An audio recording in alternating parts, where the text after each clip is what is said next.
जय हो। कल की पावन कथा में हम और आप सभी लोगों ने श्रवण किया कि भागवत जी के दिव्य मंत्रों को सुनकर के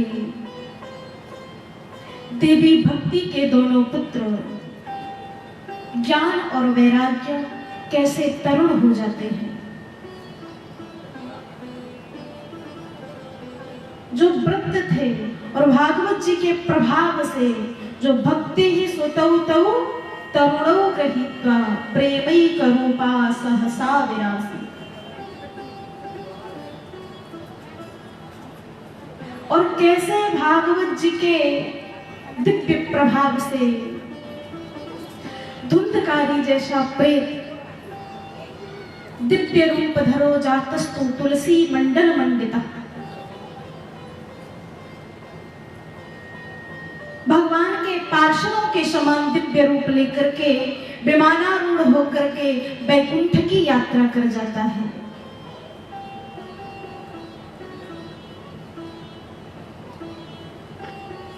जड़स्य शुष्क वंशस्य यत्र ग्रंथ विभेदनम्। श्री सुखदेव जी कहते हैं, हे परीक्षित, भागवत धर्म को श्रवण करके यदि जो बांस जड़ है जिसमें आर्द्रता नहीं है, उस बांस की ग्रंथियां फट सकती हैं, तो भागवत धर्म को श्रवण करके यदि चित्त की अज्ञान की ग्रंथियां फट जाएं तो क्या कहना।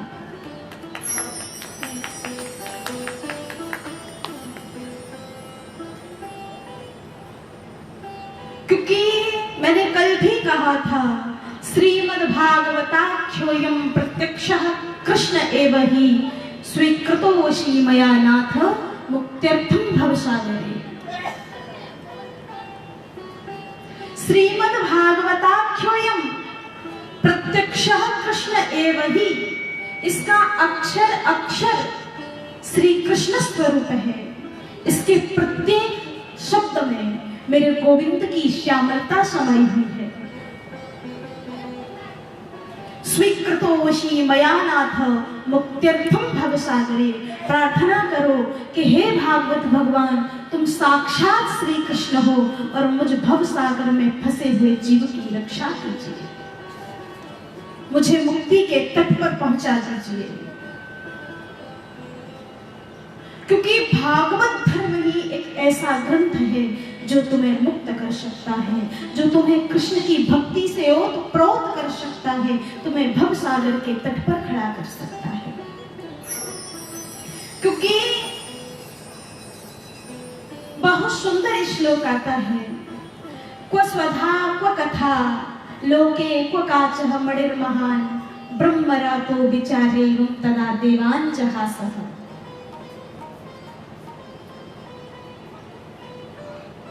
शुक्र क्षेत्र में, जिसे हम सुक्तान के नाम से जानते हैं, श्री सुखदेव जी महाराज समय परीक्षित जी को कथामृत का पान कराने के लिए बैठे, तो उसी समय आकाश मार्ग से स्वर्ग से देवता पृथ्वी पर आते हैं और श्री सुखदेव जी से कहते हैं, हे सुख प्रभु, हम आपके लिए स्वर्गीय अमृत लाए हैं। जो स्वर्गीय अमृत परीक्षित जी को पिला दीजिए तो परीक्षित जी अमर हो जाएंगे, और जो कथा रूपी अमृत है वो हमें दे दीजिए। तो तदा देवांच हासः। श्री सुखदेव जी महाराज आज हंस गए और हंस करके बोले, वारे देवताओं, आए देव सदा स्वार्थी, वचन कहे जे परमार्थी। अरे देवताओं, तुम्हारे रग रग में, तुम्हारे रोम रोम में स्वार्थ समाया हुआ है। क्योंकि तुम परमार्थ से भरे हुए वचन कह रहे हो, लेकिन उन वचनों के पीछे आपका स्वार्थ छुपा हुआ है। कैसे? वो स्वधा वो कथा, कहाँ तो स्वर्गीय अमृत और कहाँ कथामृत। तुम तुलना करना चाहते हो, ठीक वैसे ही लोके क्व काचः क्व मणिर्महान्, कहाँ कांच का टुकड़ा और कहाँ मणि। कांच का टुकड़ा धूप में कितना भी चमक जाए, लेकिन नारायण मणि तो मणि ही रहेगी। वैसे ही स्वर्गीय अमृत की चर्चा कितनी भी हो, लेकिन मेरा कथामृत तो कथामृत ही रहेगा। स्वर्गीय अमृत तुम्हें अमरता दे सकता है, लेकिन अभयता नहीं दे सकता। और कथामृत तुम्हें अभयत्व भी देगा और अमरत्व भी देगा।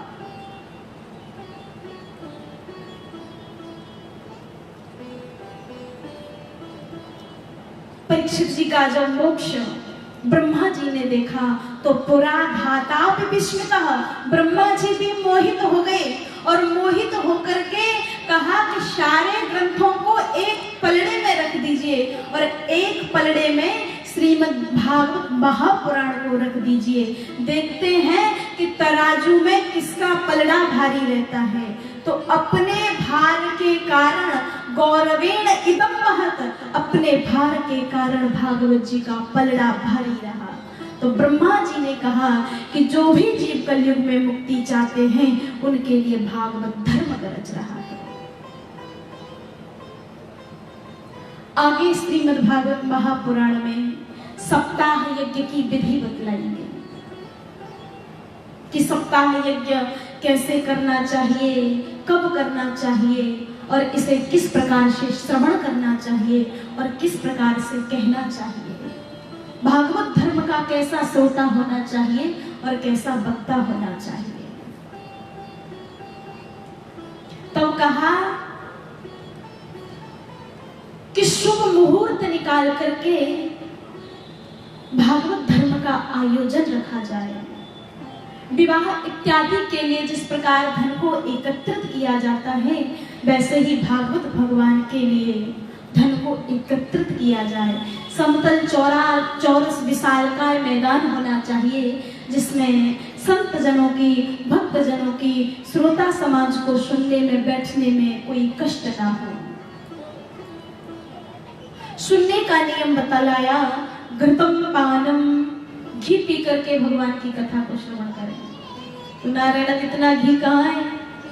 तो फिर कहा पयः पानम, दूध पी करके भगवान की कथा श्रवण करो। लेकिन अब तो इतना दूध भी नहीं है। तो कहा आहारम, कुछ आहार लेकर के, फल लेकर के भगवान की कथा को श्रवण कर सकते हैं। तो कहा महंगाई का दौर है, बेरोजगारी बढ़ रही है, इतने फल भी नहीं हो सकते हैं। तो कहा कि पेट भर करके भोजन करें और भगवान की कथा को भी 3 घंटे मन लगा करके श्रवण करें। क्योंकि मैं निराहार की अपेक्षा आहार लेकर के, भोजन करके भगवान की कथा को श्रवण करना अधिक श्रेष्ठ समझता हूँ, क्योंकि जिससे बैठने में कोई दिक्कत ना हो और भगवान की कथा पूर्ण रूप से बुद्धि में बैठती रहे। श्रोता के लक्षण बतलाए कि श्रोता जिस समय कथा परिसर में आई तो कथा परिसर को प्रणाम करे, भागवत भगवान को प्रणाम करे, व्यास भगवान को प्रणाम करे, पृथ्वी माँ का शुक्रिया अदा करते हुए उनकी गोद में बैठ करके भगवान की कथा को श्रवण करे। व्यासाय विष्णु रूपाय व्यासवे, व्यास जी को विष्णु भगवान का स्वरूप समझ करके उन्हें प्रणाम करके तब भागवत परिसर में बैठे। वक्ता का लक्षण बतलाया, वक्ता कृष्ण भक्त होना चाहिए। भागवत धर्म का वक्ता परमहंस होना चाहिए, क्योंकि ये जो भागवत धर्म है ये परमहंसों की संहिता है। अनेक दृष्टांतों के द्वारा श्रोता के हृदय में कृष्ण भक्ति भरने में जो कुशल हो, ऐसे श्रेष्ठ वक्ता को चुनना चाहिए। अंत में लिखा, अनेक धर्म विभ्रांताः स्त्रैणः पाखंडवादिनः सुख शास्त्र कथोच्चारैः त्याज्यन्ते यदि पंडिताः। अनेक धर्म विभ्रांताः, जिसकी बुद्धि अनेक धर्मों में उलझी हुई है। स्त्रीणः, जिसे संसार की चर्चाएं अच्छी लगती हैं, जो बार बार कथा में संसार की चर्चा भूल दे। पाखंडवादिनः, जिसकी करनी और कथनी में अंतर हो, सुख शास्त्र कथोच्चारैः, यदि ऐसा वक्ता भागवत धर्म को कहता है तो बाबा वेदव्यास लिखते हैं त्याज्यन्ते यदि पंडिताः, यदि वो पंडित भी है तब भी उसे छोड़ देना चाहिए, क्योंकि वक्ता कृष्ण भक्त होना चाहिए और जो अपने श्रोताओं के हृदय में कृष्ण भक्ति को भर दे, ऐसा वक्ता होना चाहिए। सप्ताह यज्ञ की विधि बतलाते हुए भागवत धर्म का मंगलाचरण करते हैं और उस मंगलाचरण को 3 श्लोकों में लिखा गया। पहले श्लोक को सत्यम परम धीमहि कह करके प्रणाम किया गया कि जो परमात्मा सत्य स्वरूप है उस परमात्मा की हम शरण ग्रहण करते हैं। नाम नहीं लिया गया, सत्यम परम धीमहि।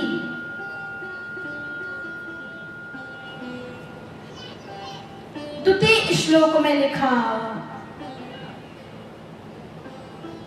धर्मः प्रज्जित कैतवो अत्र निर्मत्सराणां शताम् वेद्यं वास्तवमत्र वस्तु शिवदं तापत्रयोन्मूलनम्। दैहिक, दैविक और भौतिक तीनों प्रकार के तापों का नाश करने वाली भागवत धर्म है। और जब भागवत कथा श्रवण करने की जीव के मन में इच्छा जागृत होती है, उसी समय शुश्रूषुवे तत्क्षणात्, हे नारद, मैं अपने भक्त के हृदय में जाकर के बैठ जाता हूँ। कब? शुश्रूषुवे, सुनने की इच्छा मात्र से उसके हृदय में जाकर के बैठ जाता हूँ। तीसरे श्लोक में बाबा वेदव्यास लिखते हैं निगम कल्पतरोह गलितं फलम् शोकमुखादमृतद्रव संयुतं पिबत भागवतं रसमालयम् मुहुर्मुहुः रसिका भुवि भावुका। भागवत धर्म की महिमा को फिर गाया, लिखा निगम कल्पतरोह गलितं फलम्। वेद रूपी कल्प वृक्ष पर 18 पुराण लगे हुए हैं। 6 शास्त्र, 4 वेद इत्यादि संहिताएं लगी हुई है, उपनिषद है। और उसी कल्प वृक्ष रूपी वेद रूपी वृक्ष पर 18 पुराण लिखे हैं। ब्रह्म पुराण, कूर्म पुराण, मत्स्य पुराण, वराह पुराण इत्यादि इत्यादि। लेकिन श्री सुखदेव जी महाराज ने अपनी चंचू श्रीमद् भागवत महापुराण में ही लगाई, जिससे ये और अधिक मीठा हो गया। अब या तो ऐसा समझ लिया जाए कि तोते को ऐसी कोई पहचान होती है कि वो मीठे फल में ही अपनी चंचू को लगाता है, या ये समझ लीजिए कि तोते की चंचू में ही वो मीठापन है कि जिस भी फल से स्पर्श कर दे वो आम, वो फल मीठा हो जाता है। शुक मुखाद अमृतद्रव संयुतम, और उनके चंचू के स्पर्श मात्र से ही ये भागवत धर्म और मीठा हो गया, अमृत के समान हो गया। मुहुर्मुहुः रसिका भुवि भावुका, और भावुक लोग इसे मुहुर्मुहुः घूट घूट पीते हैं। अब नारायण यहाँ मन में शंका ये होगी कि इस भागवत धर्म को निगम कल्पतरोह गलितं फलम्, इसे फल भी कह दिया और पिबत भागवतम रसमालयम्, और इसे रस भी कह दिया। ऐसा कैसे हो सकता है? फल को खाया जाता है, रस को पिया जाता है, तो फिर ये भागवत धर्म फल भी है और रस भी, ऐसा कैसे हो सकता है? तो बहुत सुंदर बात कही कि नारायण, फल को खाया जाता है और रस को पिया जाता है, लेकिन फल में कई एक त्याज्य चीजें होती हैं, जैसे उसका बीज है, गुठली है, छिलका है, इत्यादि इत्यादि। लेकिन रस में कोई भी चीज, कोई भी वस्तु त्याज्य नहीं होती। वैसे ही भागवत धर्म में कोई भी श्लोक, कोई भी मंत्र, कोई भी वाक्य, कोई भी शब्द छोड़ने योग्य नहीं है। लेकिन समय का अभाव है नारायण, सब पर चर्चा तो नहीं की जा सकती। जैसे रस को पिया जाता है, उसमें कोई त्याज्य वस्तु नहीं होती, वैसे ही भागवत धर्म में एक भी चर्चा ऐसी नहीं है जिसे छोड़ दिया जाए। भावुक लोग इसे मुहुर मुहुर घूट घूट पीते हैं, और वही लोग पीते हैं कौन? जिन पर ठाकुर जी की कृपा होती है। अति हरि कृपा जाहि पर हो, अति हरि कृपा जाहि पर होय, अति हरि कृपा जाहि पर होय, अति हरि कृपा जाहि पर होय, अति हरि कृपा जाहि पर होय।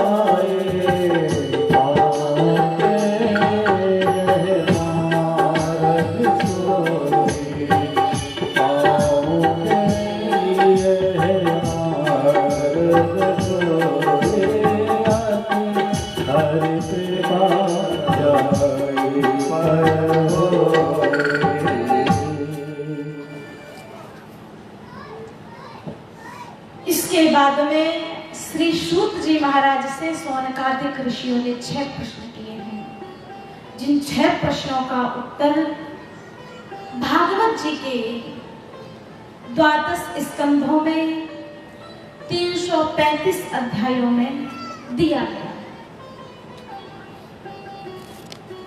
जिसमें पहला प्रश्न है मनुष्य का परम धर्म क्या है। क्या प्रश्न है? मनुष्य का परम धर्म क्या है। और दूसरा प्रश्न किया अजन्मा का जन्म क्यों होता है। यदि ईश्वर अजन्मा है, अगुण अरूप अलख अज जोई, यदि वो अजन्मा है तो फिर जन्म क्यों लेता है। तीसरा प्रश्न किया कि उस ईश्वर के कितने अवतार हैं, वो कितने अवतार लेता है। और चौथा प्रश्न किया कि अवतार लेकर के, जन्म लेकर के वो कौन कौन सी लीलाएं करता है, किस अवतार में कौन सी लीला की। पांचवा प्रश्न किया समस्त शास्त्रों का सार क्या है। क्या प्रश्न किया? समस्त शास्त्रों का क्या सार है। और छठवां प्रश्न किया धर्मः कं शरणं गतः। जिस समय ठाकुर जी श्याम सुंदर ने अपने पैर को इस धराधाम से उठा लिया तो धर्म ने किसकी शरण ग्रहण की। इन 6 प्रश्नों का उत्तर भागवत धर्म के 12 स्कंधों में दिया गया है। आगे भगवान के 24 अवतारों का श्री सुखदेव जी महाराज ने वर्णन किया। महर्षि व्यास का असंतोष बतलाया। देवर्षि नारद जी ने अपने पूर्व चरित्र को कहा। नारद जी ने यही समझाया कि हे वेदव्यास जी, आप भागवत धर्म की रचना करें। भागवत धर्म के प्रभाव से मैं दासी पुत्र देवर्षि नारद जी बन गया तो तुम्हारे मन को संतोष मिल जाएगा। आप भागवत धर्म की रचना करें। आगे श्रीमद् भागवत महापुराण का प्राकट्य कहां से हुआ इसको दर्शाया जाता है। श्रीमद् भागवत महापुराण का प्राकट्य महाभारत के अंतिम चरण से होता है।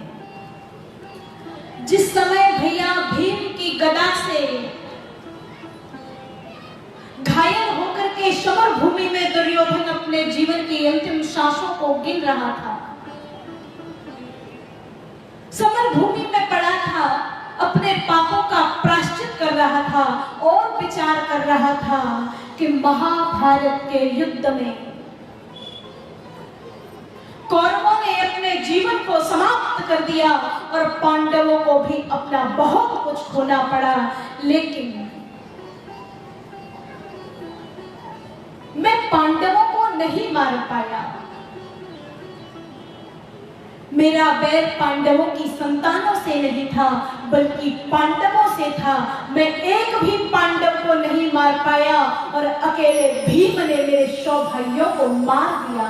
इसलिए यदि मैं अपने इन्हीं भुजाओं से भीम को मार देता तो मौत की सैया पर बड़े आराम से सोता।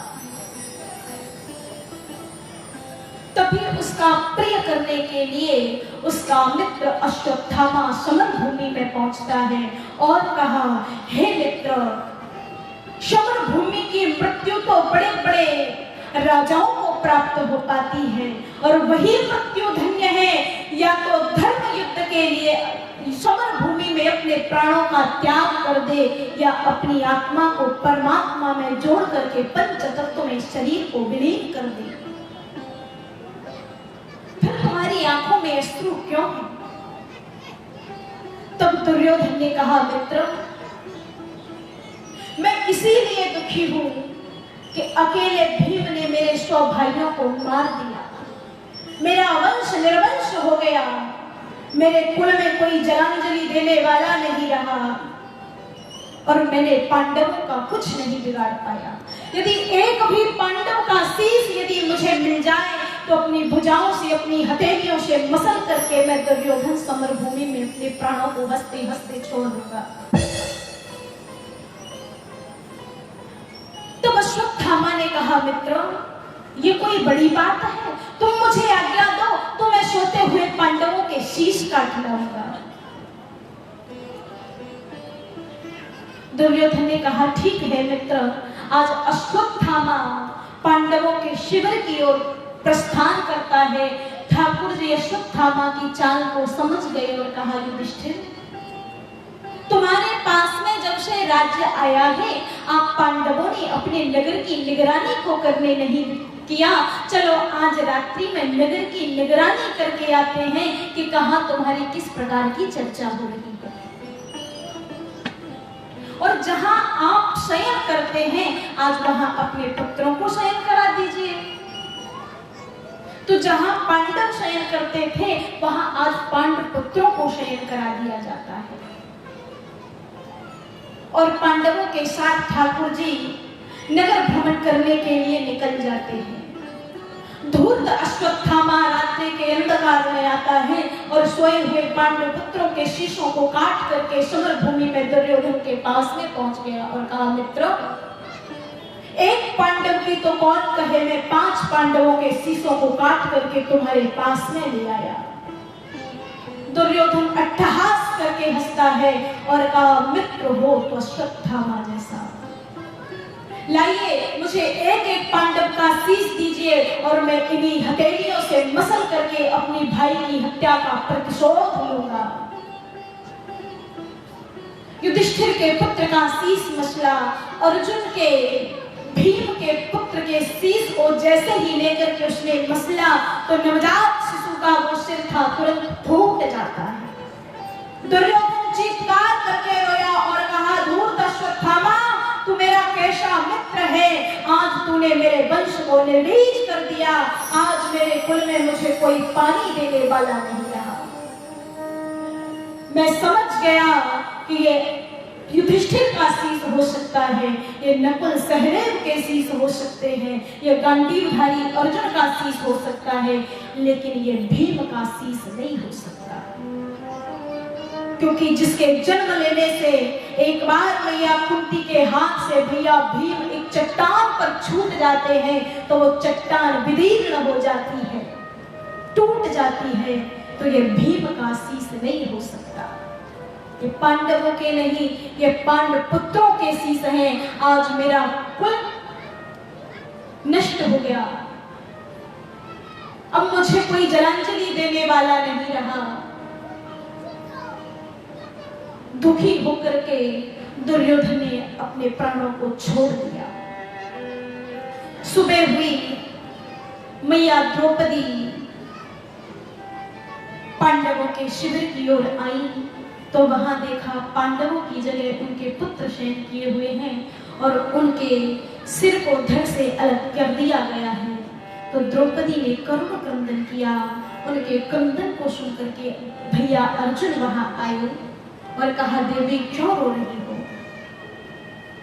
द्रौपदी ने कहा, नाथ आप ही देख लीजिए, धिक्कार है तुम्हारे क्षत्रियत्व को, तुम्हारे रहते जी, तुम्हारे जीते जी तुम्हारे पुत्रों के सिर को काट लिया गया और तुम अभी ये सब पापाचार देख रहे हो। अर्जुन ने संकल्प लिया, देवी मैं गांडीवधारी अर्जुन प्रतिज्ञा करता हूँ कि उसे एक बैल की तरह नाप करके यदि तुम्हारे चरणों में डाल दिया तो मैं भी पांडव पुत्र अर्जुन नहीं।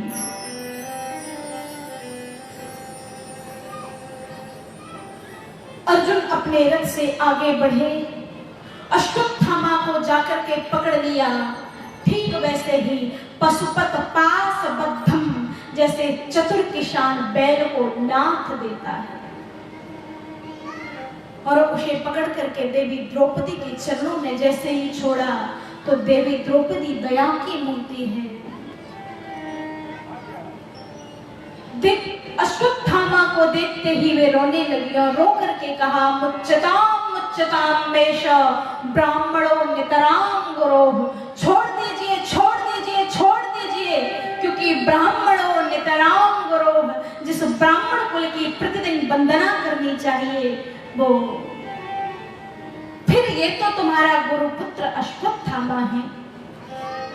हे अर्जुन, मैं नहीं चाहती कि जिस कृपी के पति को द्रोणाचार्य को आपने महाभारत के युद्ध में मार दिया और उसके पुत्र को आप बंदी बना करके मार दिया। मेरे पुत्र मारे गए, मेरा पति तो जीवित है, लेकिन वो द्रोणाचार्य की पत्नी देवी कृपी क्या करेंगी? क्या उन्होंने तुम्हें इसीलिए शिक्षा दिलवाई थी द्रोणाचार्य से कि उनके पति और पुत्र को तुम मार देना? ये छोड़ दीजिए, ये तो गुरुपुत्र द्रोणाचार्य ही इस अश्वत्थामा के रूप में खड़े हुए हैं। मुच्चताम में से छोड़ दो छोड़ दो छोड़ दो। देवी द्रौपदी तो कृपा की मूर्ति है। फिर लोग कह देते हैं कि महाभारत का युद्ध तो देवी द्रौपदी के कारण हुआ था। यदि देवी द्रौपदी हंसती नहीं तो महाभारत का युद्ध नहीं होता। अयम ही अनर्थः, ऐसा कहना उचित नहीं है। उस राजसूय यज्ञ में तो कृष्ण की पत्नियां देवी द्रौपदी से पहले हंसी है। मेरा गोविंद पहले मुस्कुराया है। नहीं, ऐसा नहीं है। ये लोगों की मूढ़ता है और दास ने आज दिन तक ऐसा नहीं पढ़ा है।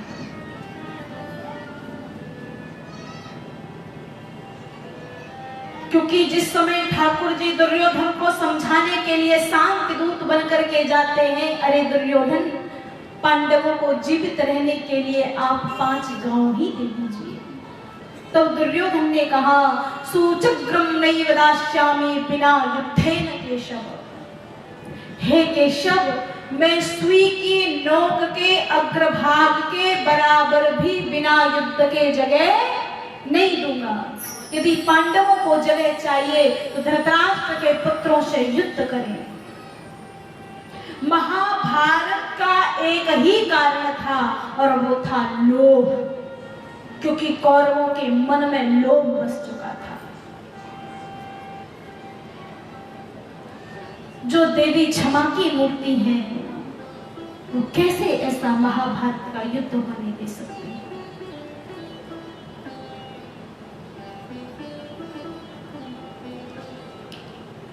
अर्जुन ने कहा, देवी अश्वत्थामा को दंड तो देना ही होगा।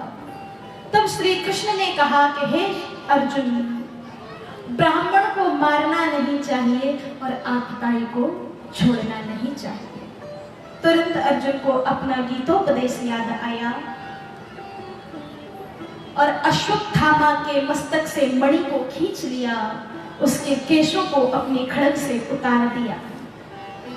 और सम्मानित व्यक्ति का समाज में अपमान कर देना मृत्यु से भी कहीं ज्यादा बढ़ करके है। मानस में बाबा वेद गोस्वामी जी ने लिखा ना, तुलसीदास जी ने, संभावित कहूँ अपजस लाहू, संभावित कहूँ अपजस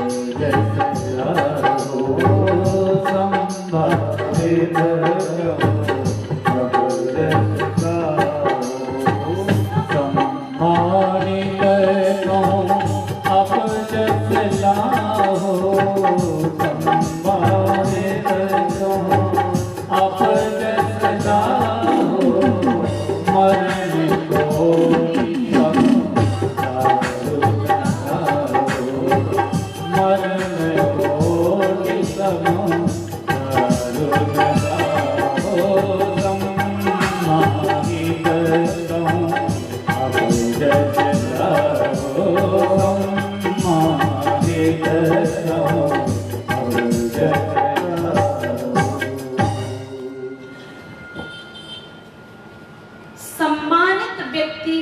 अपमान कर दिया जाए तो वो मृत्यु से भी कहीं ज्यादा बढ़ करके, क्योंकि मृत्यु के बाद तो उसे पता ही नहीं रहता, जीव चला जाता है, लेकिन जीते जी यदि उसका अपमान कर दिया जाए तो फिर वो समाज में नजरें मिलाने योग्य नहीं रह जाता है।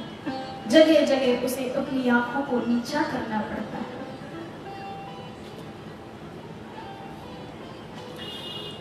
जब अश्वत्थामा का मानमर्दन हुआ तो अश्वत्थामा ने कहा कि हे अर्जुन, आपने मुझे अपमानित करके अच्छा नहीं किया। अभी तो अभिमन्यु की पत्नी देवी उत्तरा के गर्भ में अभिमन्यु का अंश खेल रहा है, मैं उसे नष्ट कर दूंगा। उत्तरा के गर्भ पर ब्रह्मास्त्र का प्रयोग किया।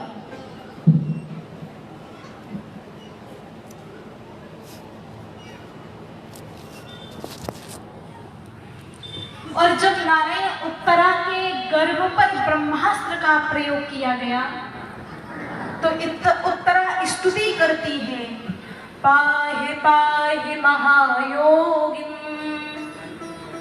देवदेव जगत्पते, नान्यं त्वदभयं पश्ये यत्र मृत्युः परस्परम्। हे पग पग पर रक्षा करने वाले श्याम सुंदर, मैं जानती हूँ कि तुम्हारे अलावा मेरी कोई रक्षा नहीं कर सकता, इसलिए मैं तुम्हारी शरण में आई हूँ। अन्यथा मेरे 5 ससुर सामने खड़े हुए हैं जिन्होंने अपनी दिग्विजय सारे संसार में कर ली। क्यों? क्योंकि तुम्हारे चरणों की छत्र छाया उनके शीश पर थी, इसलिए मैं तुम्हारी शरण आई हूँ। अन्यथा जो पांडवगण अपनी पत्नी की रक्षा नहीं कर पाए वो मेरी क्या रक्षा करेंगे। महाभारत के युद्ध में तुम्हारी कृपा रही तो वे जीत गए। तुम्हारी कृपा से मेरी सासू द्रौपदी की लज्जा बच गई, उनकी साड़ी के थान बढ़ गए, इसलिए मैं तुम्हारी शरण में आई हूँ, मेरी रक्षा कीजिए। तो उसी समय भगवान उनके गर्भ में प्रवेश कर जाते हैं और अपनी कौमोदकी को गर्भ के चारों तरफ घुमाने लगते हैं। समय आने पर जब उस बालक का जन्म हुआ तो उस बालक का जब नामकरण संस्कार किया गया तो विष्णु यस्य रातः,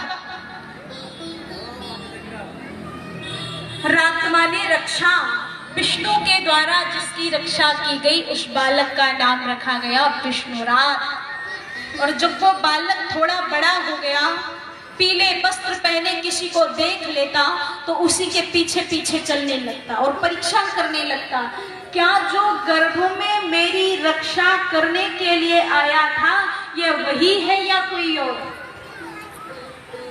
तो पीले वस्त्रों की परीक्षा लेने के कारण उस बालक का नाम पड़ा परीक्षित।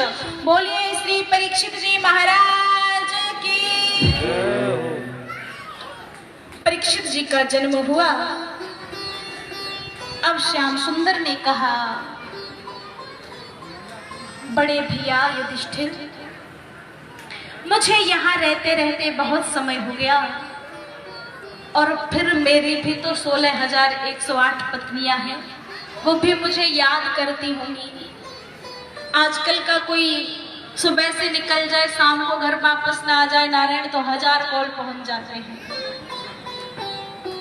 और फिर कहेंगे इतना समय हो गया कहाँ हो, घर में सारा काम पड़ा, ये वो फलाना पता नहीं क्या क्या। लेकिन ठाकुर जी कहते हैं कि मेरी पत्नियों का कोई कॉल तो नहीं आया, लेकिन वे हृदय से हर समय मुझे याद करती हैं, भैया मुझे अब चलना चाहिए। लेकिन इतने में ही मेरा गोविंद देखता है कि अपने भवन के एक कक्ष में बैठे बैठे युधिष्ठिर भैया रो रहे। ठाकुर जी ने बहुत समझाया तो युधिष्ठिर ने यही कहा कि महाभारत के युद्ध में हम पांचों भाइयों ने अपने चाचा, ताऊ, मित्र, साले, सलाहकार, स्वजन, संबंधी सबको मार दिया है।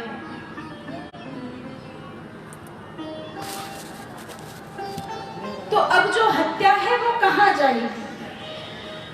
जैसे कीचड़ से स्वच्छ जल नहीं निकाला जा सकता, मदिरा से मदिरा की अपवित्रता नहीं मिटाई जा सकती, वैसे ही अनेक हिंसा बहुल यज्ञों के द्वारा एक भी प्राणी की हत्या का प्रायश्चित नहीं किया जा सकता। मैं कैसे मुक्त हूँ? और मैं सत्यवादी, मैं धर्मराज युधिष्ठिर कहलाता हूँ, कैसे धर्म की रक्षा करूं? तो ठाकुर जी ने बहुत समझाया। तो श्याम सुंदर जो है ये छोटे भैया हैं, तो बात समझ में नहीं आती। जैसे बेटा कितना भी पढ़ा लिखा इंजीनियर बन जाए, डॉक्टर बन जाए, तो अपने पिताजी से कहे पिताजी ये ऑपरेशन इस प्रकार नहीं इस प्रकार होता है, तो बाप क्या मानेगा? थोड़े ही बोलने का, अरे कल का छोरा मुझे समझाता है ऐसे नहीं ऐसे चलता है। वैसे ही ठाकुर जी जो है वो छोटे हैं और युधिष्ठिर है वो बड़े हैं। कृष्ण की बात, मेरे गोविंद की बात युधिष्ठिर भैया की समझ में नहीं आती। तो पितामह भीष्म के पास में ले गए। पितामह भीष्म ने बहुत समझाया तो युधिष्ठिर जी की समझ में आया। दान धर्मान, राज धर्मान, मोक्ष धर्मान विभागशः। दान धर्म क्या है, राजधर्म क्या है, मोक्ष का क्या है, स्त्रियों का परम धर्म क्या है, ब्रह्मचारी को कैसा होना चाहिए, गृहस्थों के क्या नियम हैं, वानप्रस्थों के क्या नियम हैं और सन्यासियों की वृत्ति कैसी होनी चाहिए, सब कुछ समझाया। इतने में ही पितामह भीष्म देखते हैं कि सूर्य भगवान जो है वे उत्तरायण हो गए। तब उन्होंने कहा, आंखों में अश्रु लेकर के देवी द्रौपदी की ओर देख करके जिनकी आंखों में अश्रु आ गए और कहा, पुत्री यदि हो सके तो मुझे माफ कर देना। मैं 52 दिन से बाणों की सैया पर लेटा लेटा अपने पापों का प्रायश्चित इसलिए कर रहा हूं कि मैंने धृतराष्ट्र की सभा में परम ज्ञानी होने के बाद में भी द्वितीय इव भास्करः, दूसरे सूर्य के समान होने के बावजूद भी तेरी लज्जा नहीं बचा पाई। तू आर्त होकर के मेरी शरण में आई, मछली की भांति छटपटा रही थी, लेकिन मेरी यही आंखें बैठी बैठी पापा चार देखती नहीं, क्योंकि मैं अधर्म का अन्न खा चुका था।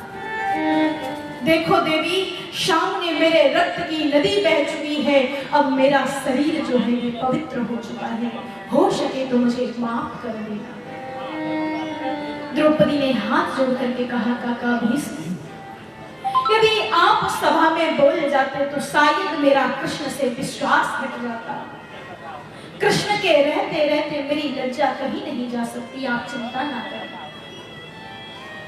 पितामह भीष्म ने कहा, श्याम सुंदर, सूर्य उत्तरायण हो चुका है, मुझे चलना चाहिए। स्तुति की, कहा इति मधुर कल्पिता, मेरी जो बुद्धि है ये भिन्न भिन्न योनियों में भ्रमण करते करते थक चुकी है। मेरी बुद्धि रूपी बेटी को अपने श्री चरणों में स्वीकार कर लीजिए।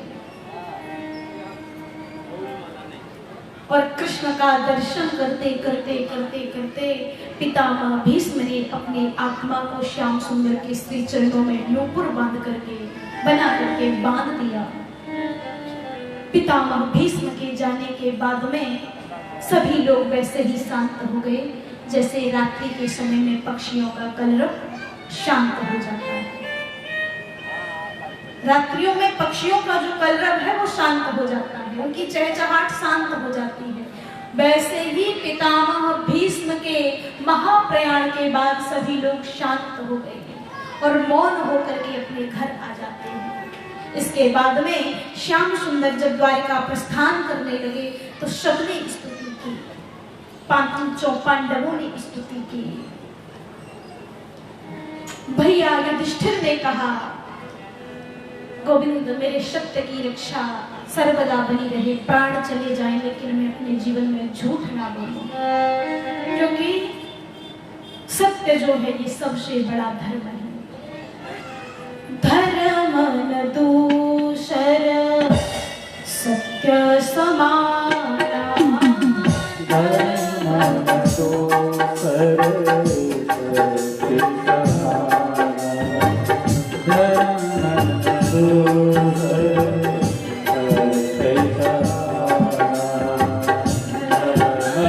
दूसर सत्य समाना, धर्म न दूसर सत्य समाना,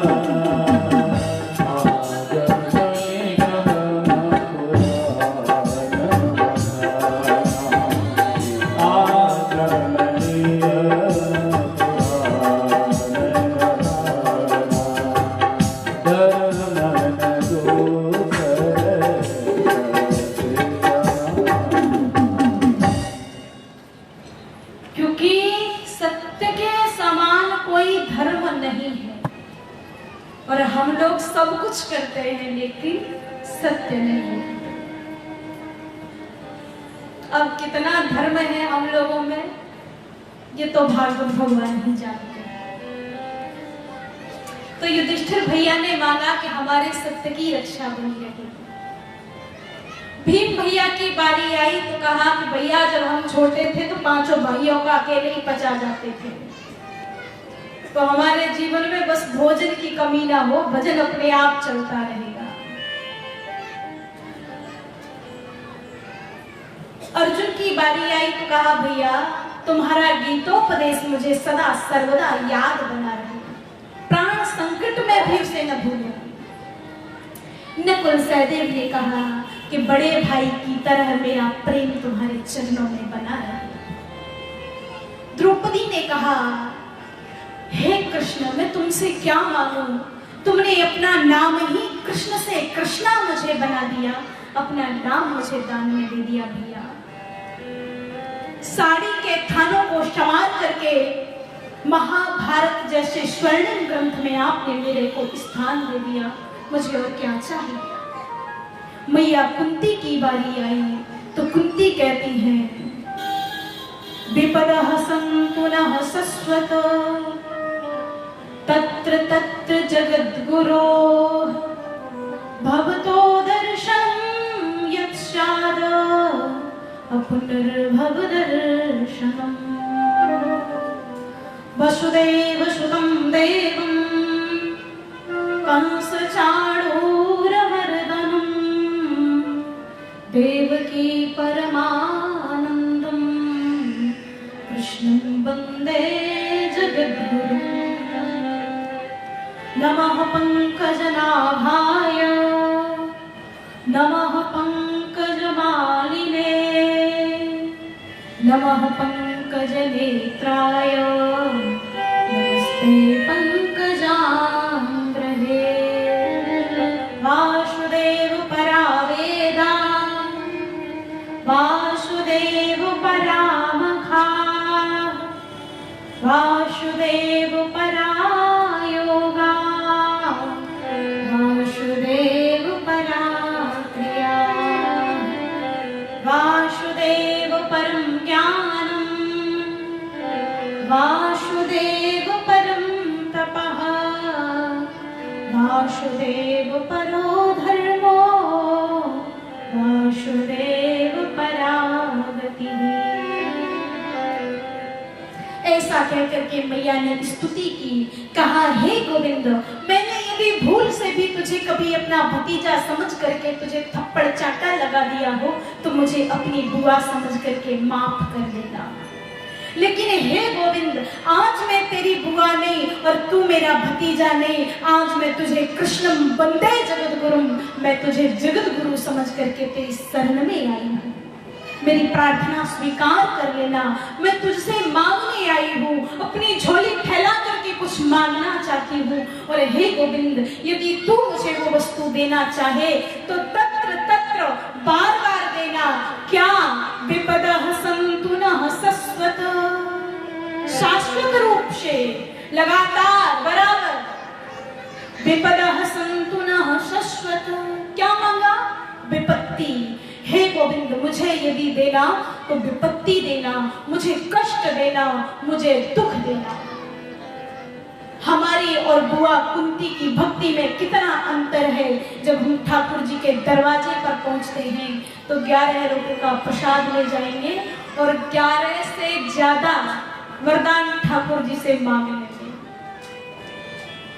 बेटा पास हो जाए, अच्छी बहू आ जाए, बेटी की जॉब लग जाए, ये कष्ट है दूर हो जाए, फिर उसके बाद में 11 रुपए का प्रसाद चढ़ा देंगे।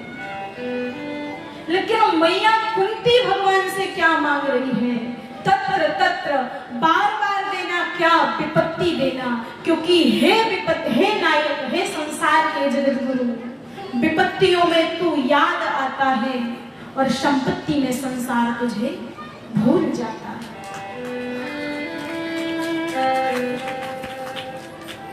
दुख में सुमिरन सब करें, सुख में करें न को, जो सुख में सुमिरन करें तो दुख काहे। जब विपत्ति होगी तो रो रो करके भगवान को याद करते हैं, और जब घर में खूब सुख संपत्ति होगी तो नारायण लोगों को अहंकार दिखाने लगते हैं। जरा सा समाज में पद क्या बढ़ जाए कि बस घमंड शुरू हो जाता है, प्राउड, अभिमान करने लगते हैं।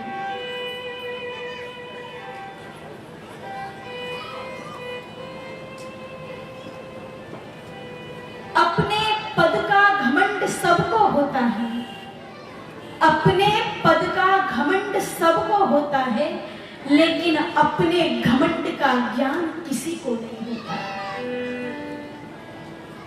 यदि अपने अभिमान का ज्ञान हो जाए तो फिर अभिमान रहेगा ही क्यों? वो तो जब उत्तुंग शिखर से जब नीचे गिरते हैं ना, तब पता चलता है कि मैंने क्या पापाचार किया। ठाकुर जी ने कहा, मैया बुआ, जब मेरे पास में विपत्ति है ही नहीं तो मैं तो फिर विपत्ति कहां से दे दूं? मेरा नाम है करुणा सिंधु, मेरा नाम है भक्त वत्सल, मेरा नाम है परमानंद। और फिर हे बुआ, अपने पति पांडु के साथ में केवल मेरे दर्शन की लालसा से तुम सती नहीं हुई।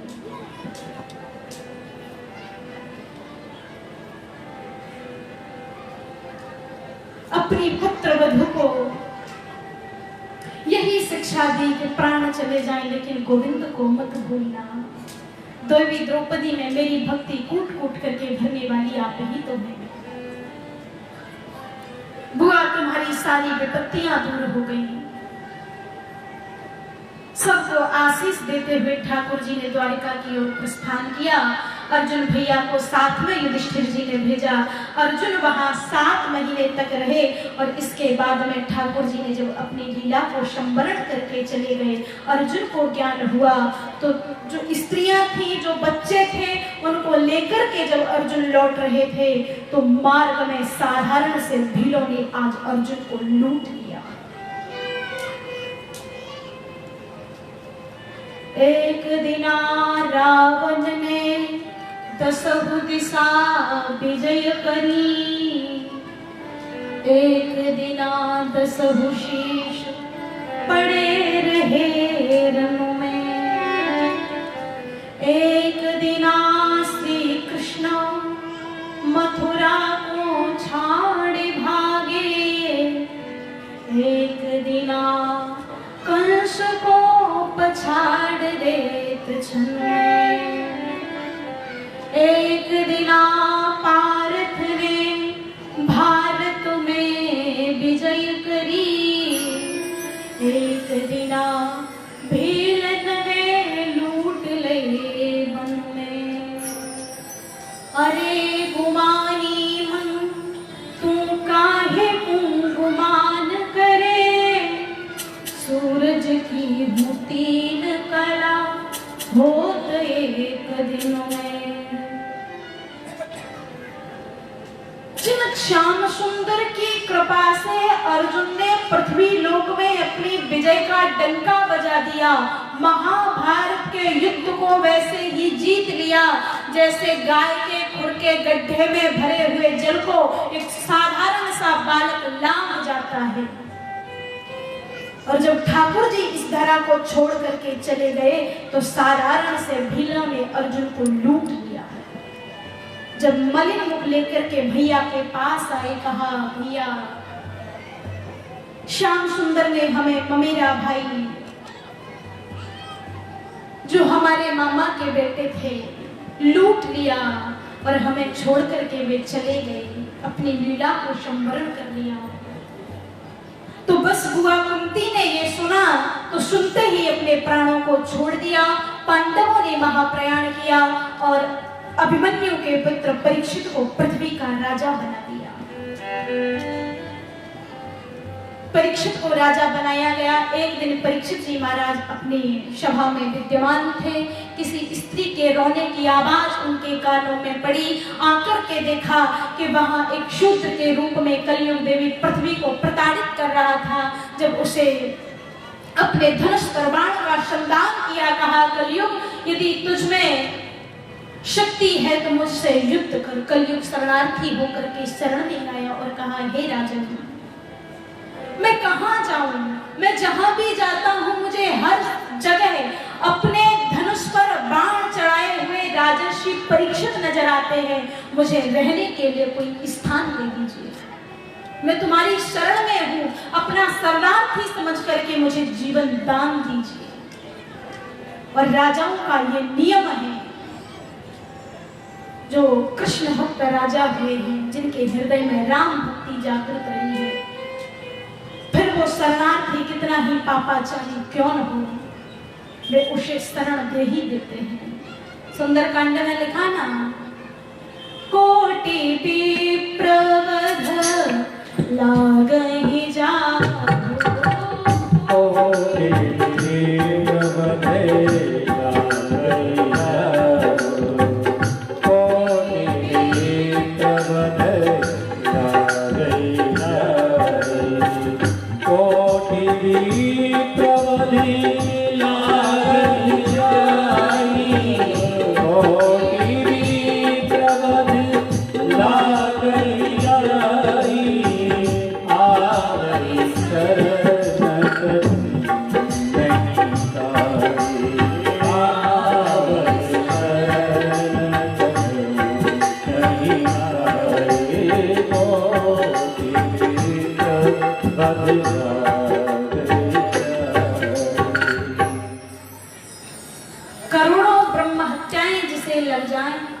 और फिर वो आर्त होकर के यदि शरण आता है तो राजर्षि परीक्षित जैसे उसे अभय दे देते हैं।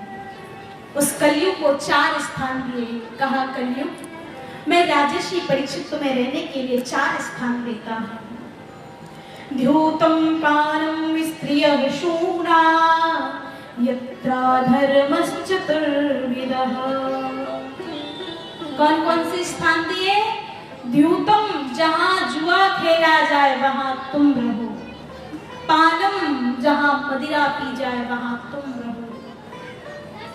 स्त्रियः, जहां वैश्यावृत्ति अपनाई जाती हो वहां तुम रहो। शूना, और जहां हिंसा वृत्ति अपनाई जाती हो वहां तुम रहो। कलयुग सोने में स्थान मांगता है तो कहा जो धर्म से कमाया हुआ सोना होगा उसमें नारायण का निवास होगा, और जो अधर्म से कमाया हुआ सोना होगा उसमें कलयुग का निवास होगा। समयावधि बढ़ती गई। भैया भीम जिस जरासंध को जीत करके उसका मुकुट लाए थे, एक दिन परीक्षित जी महाराज ने उसको धारण किया। उसमें कलयुग निवास कर जाता है। आखेट के लिए जब वे वनवास में जाते हैं तो जब प्यास लगती है तो महर्षि शमीकी के आश्रम पर पहुंचे। शमीकी ध्यानस्थ थे। परीक्षित ने समझा कि शमीकी ये झूठा मूठा नाटक कर रहे हैं, मुझे देखकर के ये ध्यानस्थ हो गए हैं, कहीं परीक्षित जी को जलना देना पड़े, उनका अतिथि सत्कार न करना पड़े, क्योंकि सिर में कलयुग विराजमान है। तो बुद्धि आज उलट गई और तुरंत अपने बाण से मरे हुए तक्षक को उठा करके शमीकी के गले में डाल दिया। जब गुरु पुत्रों के द्वारा शमीकी के पुत्र शंगी को पता चला कि मेरे पिता के गले में राजर्षि परीक्षित मृत सर्प को डाल करके चले गए हैं, तो उस समय वे कौशिकी में स्नान कर रहे थे। तुरंत कौशिकी का जल हाथ में लिया और परीक्षित को संबोधित करते हुए बोले, सावधान परीक्षित, एतेलंघित मर्यादम तक्षकः ते सप्तमेयनी दय्यति स्म कुलांगारम चोदितो मे ततद्रुहम्। अरे पांडवों के कुल को कलंकित करने वाला परीक्षित, मैं शमीकी का बेटा संगी तुझे साथ देता हूँ कि जिस मरे हुए तक्षक को तूने मेरे पिता के गले में डाला है, आज के 7वें दिन उसी तक्षक के डसने से तेरी मृत्यु हो जाएगी। परीक्षित जी को जब ये पता चला तो अपने राज्य का मलवत त्याग करके उत्तर दिशा की यात्रा करते हैं और वहां वे शुक्ताल क्षेत्र में गंगा के पावन तट पर पहुंच गए और वहां योगियों से पूछने लगे, म्रियमाणश्च सर्वथा, जो जीव सर्वथा मरणासन्न हो उसको क्या करना चाहिए।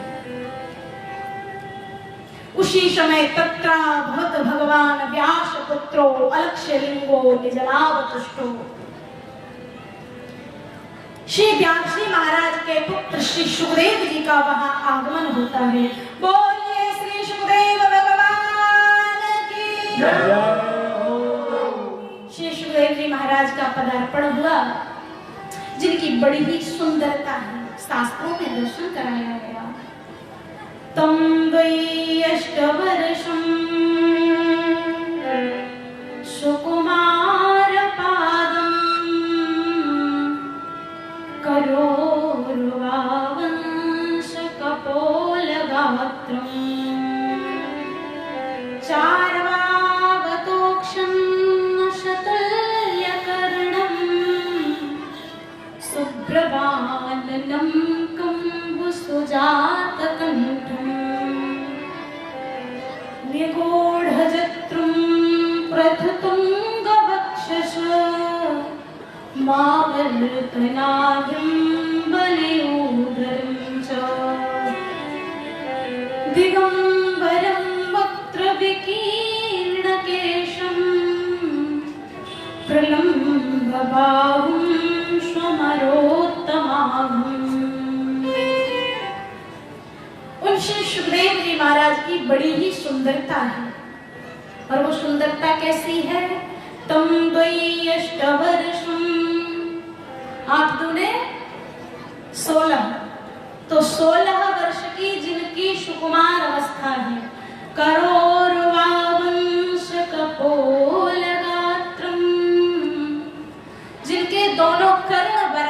के हैं कपोल गात्रम, जिनके गाल बड़े ही सुंदर, लजीले और चिकने हैं। चार्वावतोक्षम सतुल्यकर्णम, जिनकी नासिका तोते की चंचू को भी मात देने वाली है। कंबुसुजात कंठम, और जिनका गला शंख के समान उतार चढ़ाव वाला है। निगूढ़ जत्रुम प्रथतुंग वक्षस मावर्तनाभिम बलिउदरंच, भ्रमर के समान, जल में भ्रमर पड़ते हैं ना, उसके समान जिनकी नाभि गहरी है, उधर निकला हुआ जिनका उदर है, हसलियां जिनकी चौड़ी है, विशाल काय पक्षी स्थल है। दिगंबरम वक्त्र विकीर्ण केशम, जो दिगंबर हैं, जिन्होंने अपने केशों को फैला रखा है और मदमस्त हाथी की तरह जो मार्ग में चलते हुए आगे बढ़े आ रहे। ऐसे श्री सुग्रीव जी को जब श्री परीक्षित जी महाराज ने देखा, उनके चरणों में लेट गए, आसन दिया बैठने के लिए और उनसे स्तुति करते हैं। हरि की कथा सुनाने वाले तुमको लाखों प्रणाम। हरि की कथा सुनाने वाले, प्रभु की कथा सुनाने वाले, तुमको लाखों प्रणाम, तुमको लाखों प्रणाम, तुमको लाखों प्रणाम, तुमको लाखों कथा सुनाने वाले, प्रभु की कथा सुनाने वाले, तुमको लाखों प्रणाम, तुमको लाखों प्रणाम, तुमको लाखों प्रणाम, तुमको लाखों प्रणाम।